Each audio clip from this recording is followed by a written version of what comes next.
Welcome back. So we had 12 games on Saturday. We got 11 games on Sunday because this is the week where everybody gets caught up, right?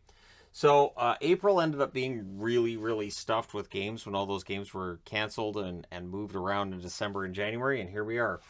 We got 3 games starting at 1 o'clock Eastern, which is 10 a.m. Pacific. So again, I should be able to do a video for the first. I'm going to do a video for the first 3 games.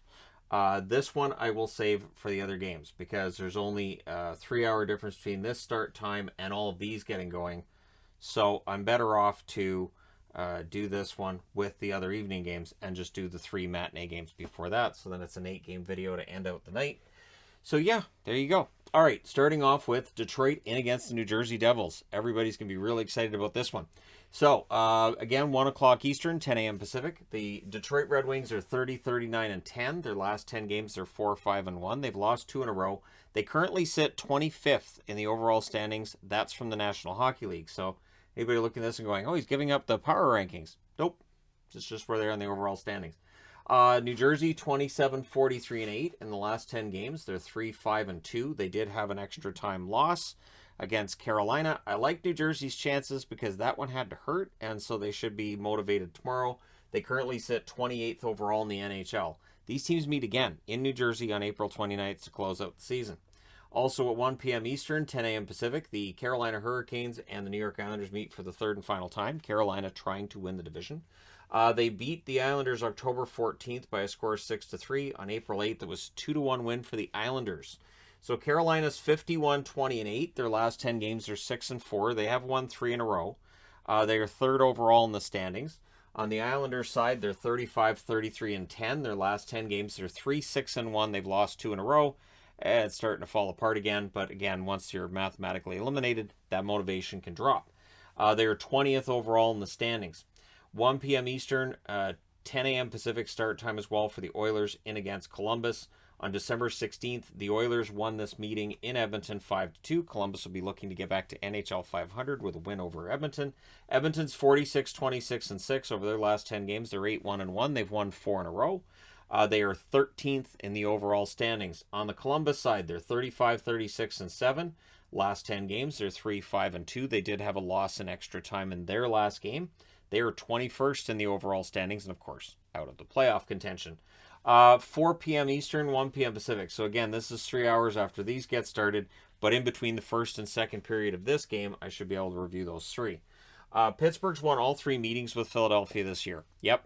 3-2 in overtime on November 4th, 6-2 on January 6th, and then it took overtime again for them to win 5-4 on February 15th. For Pittsburgh, they're 45, 23, and 11. Their last 10 games, they're 4, 5, and 1, but they've won 2 in a row. They are 11th overall in the standings. The Philadelphia Flyers, rough year. 24, 43, and 11 is their record. Last 10 games, they're 3 and 7. They did win their last game. They're 29th in the overall standings. So, better than 3 other teams. Seattle, Arizona, Montreal. So, there you go. For Philadelphia, they're wrapping it up. I don't expect them to get a 2-game winning streak. I expect Pittsburgh to beat them tomorrow because Pittsburgh still has something to play for. They don't want to end up dropping into a wild card spot. 7 Eastern, 4 Pacific. We get into Boston and Montreal, which has historically been a bad matchup for Boston, but this year's been a bad matchup for Montreal. Boston's won all 3 by a score of 5-2 on November 14th, 5-1 on January 12th, and 3-2 in overtime on March 21st. Boston 48, 25, and 5. Their last 10 games are 5 and 5. They did win today. They are 10th in the overall standings. On the Montreal side, they're 20, 48, and 11. Last 10 games, they're 1 and 9. They've lost 8 in a row in regulation, including that rough one tonight against the Ottawa Senators. They are 32nd in the standings, so they're currently last. And if Boston beats them in regulation, they have a very good chance of finishing last, which of course gives them the best odds in the draft lottery. And at worst, they would be picking third in what's a pretty good draft. So, I mean, if you draft third right now, that'd be Slavkovsky. I think they'd be happy. 7 Eastern, 4 Pacific, Tampa Bay in against Florida. Yes, it's the Battle of Florida. Florida has won 2 out of 3. October 19th, they win 4-1. November 13th, Tampa Bay wins in overtime 3-2. And then December 30th, a 9-3 victory for Florida, a statement game. Will they try to make a statement again against a Tampa Bay team that have won their most recent 2 games by a combined score of 14-4? Tampa Bay 48, 22, and 8 on the season. Last 10 games they're 5-4-1, but they've won 2 in a row. They're 9th in the NHL, and it looks like they're heating up. Florida 57, 15, and 6. Their last 10 games, of course, they've won all 10 because they're on a 13-game winning streak. They are first overall in the NHL, and again, that 13-game winning streak is fantastic and proves the idea that I jinx teams by doing a video when they've won 10 in a row would be false. Couldn't jinx Florida. 7 Eastern, 4 Pacific start time between Toronto and the Washington Capitals. Almost said Florida again. Toronto, of course, coming off of the overtime loss against Florida, looking to bounce back. They've beaten Washington both times this year, so this is the third and final meeting. 5-3 on February 28th, and April 14th they win 7-3. So a lot of goals in those games. They won by a combined score of 12-6. Toronto 51, 21, and 7. It sounds like they won't have Matthews for this game.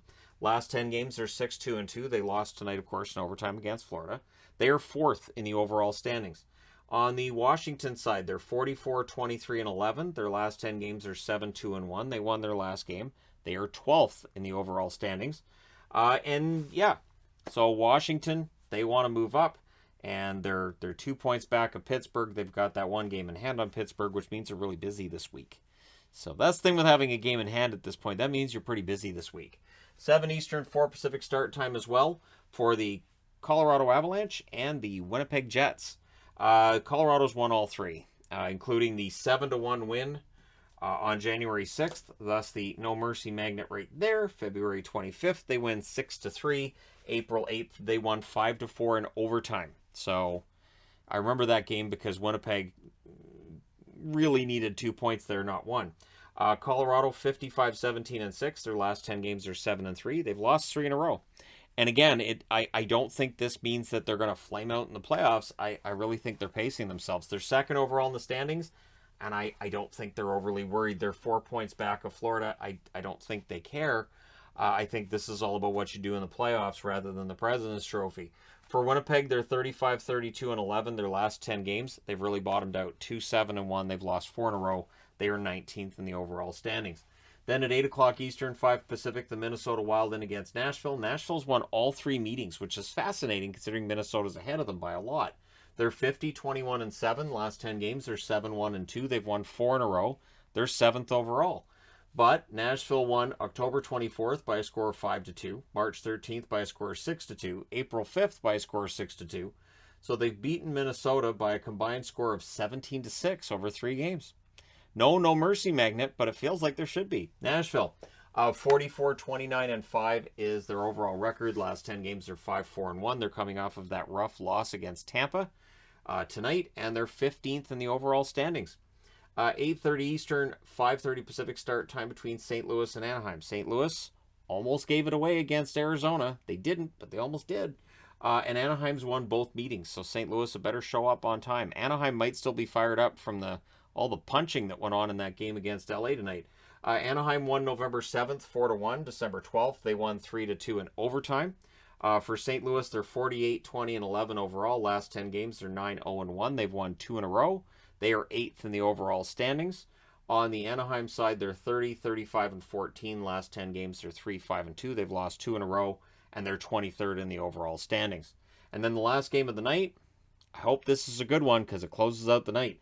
7 o'clock Pacific, 10 o'clock Eastern, the San Jose Sharks in against Vegas. Vegas has won both meetings. San Jose is not the team that they were. They don't have Evander Kane anymore. Ryan Reeves isn't in Vegas. That whole dynamic is gone. But maybe San Jose comes in with a chip on their shoulder. Maybe, right? Maybe they can play spoiler. Vegas won February 20th by a score of 4-1, and March 1st they won 3-1. So they've been close, but still, San Jose lost both. Can they pull off a victory tomorrow and really complicate the picture in the West? San Jose's 31, 35, and 12. Their last 10 games are 2-4-4. They did win tonight, but that was against Chicago. They are 22nd in the overall standings. Vegas, 42, 31, and 5. Last 10 games are 6-3-1. They did win their last game, and they're 17th in the overall standings. But with Dallas not playing tomorrow, they're trying to get closer to Dallas. And again, if San Jose can pull off a win over Vegas in regulation, it could deal a huge blow to Vegas's playoff hopes. I'm not betting on that. I'm wearing a Vegas jersey because I do believe Vegas will beat San Jose. But let me know your picks in the comment section below as always.